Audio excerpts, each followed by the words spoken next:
Після 4 днів у чергах до цистерни водовозів до осель жителів Ак'яра повертається водопостачання. Про це звітує гауляйтер міста Міхаїл Розважаєв, хоч і з деякими застереженнями.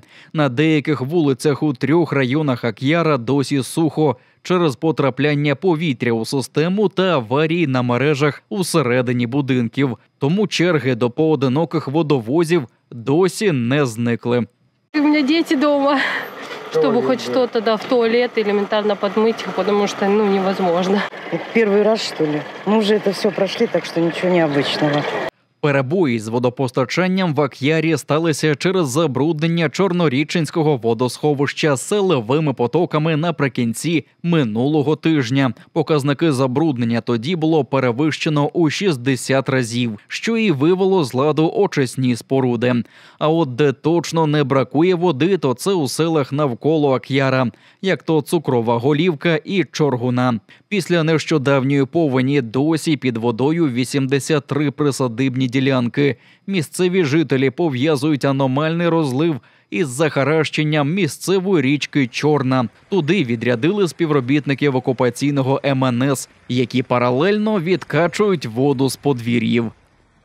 Люди рассказывали раньше, что не было такого, что прям дома затапливало. Она разливалась, в меру держалась.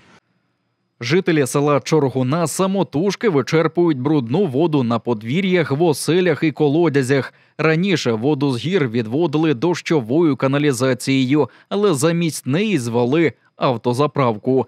Окупаційна влада запровадила у селі надзвичайний стан, але вирішувати проблему забудови не поспішає. Соответственно, заправка ТАН всю эту ливневку перекрыла, и теперь вода течет в наши дома. И теперь вместо стоков мы видим трубу диаметром 1 метр, а было более 2 метров. Грязная вода в колодцах – это основная наша проблема, потому что так как городской воды нет, мы пьем воду из колодцев. Сейчас мы ей пользоваться не можем, приходится покупать в магазине за деньги. Поки Ак'яр насичують водою, а навколишні села її вичерпують, окупаційна влада анонсувала на п'ятницю нову потужну зливу. Можливий розлив річок, але не більше, ніж на метр, заспокоюють загарбники. Тому вирішили навіть не оголошувати штормове попередження. Особливий режим на межі Херсонщини та Криму запровадила окупаційна влада півострова. Умови проходження пунктів пропуску на півночі Криму прирівнюються до режиму пропуску через російський державний кордон, мовиться в указі окупаційного ватажка Сергія Аксьонова. Цивільних пускатимуть через пункти пропуску Армянськ, Перекоп і Джанкой. А от російські військові колони пересуватимуться подалі від людських очей спеціальними шляхами. Їх узгодять з російським прикордонним управлінням ФСБ. Причин такого посиленого контролю на адміністративній межі окупованого Криму та Херсонщини не пояснили. Росіяни зменшили кількість вертольотів, які тримають на базі відпочинку на Арабатській стрілці. Борти, які залишилися, роззосередили, фіксують фахівці видання Defense Express, аналізуючи супутникові знімки. Їх оприлюднив український офіцер запасу та осінт-аналітик Татарігамі.UA. Йдеться про турбазу «Хвиля», яку окупанти використовують як вертолітний майданчик. На початку грудня стало відомо, що просто на пляжі такої собі таємної авіабази росіяни тримають вертольоти, перекинуті з чаплинки.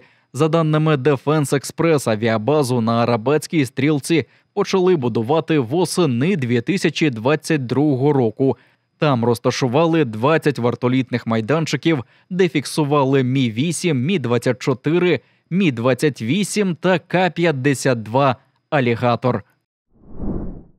А Лінігорський гарняк опинився в Ак'ярі. Інформацію про перекидання підбитого десантного корабля окупантів з Новоросійська підтвердив речник Військово-морських сил Збройних сил України Дмитро Плетенчук в етері національного телемарафону. Напередодні партизани руху АТЕШ помітили ВДК у Севастопольській бухті. За даними Плетенчука, мета візиту – ремонт корабля, бо ж на оборону акваторії він нині не здатен через суттєві пошкодження.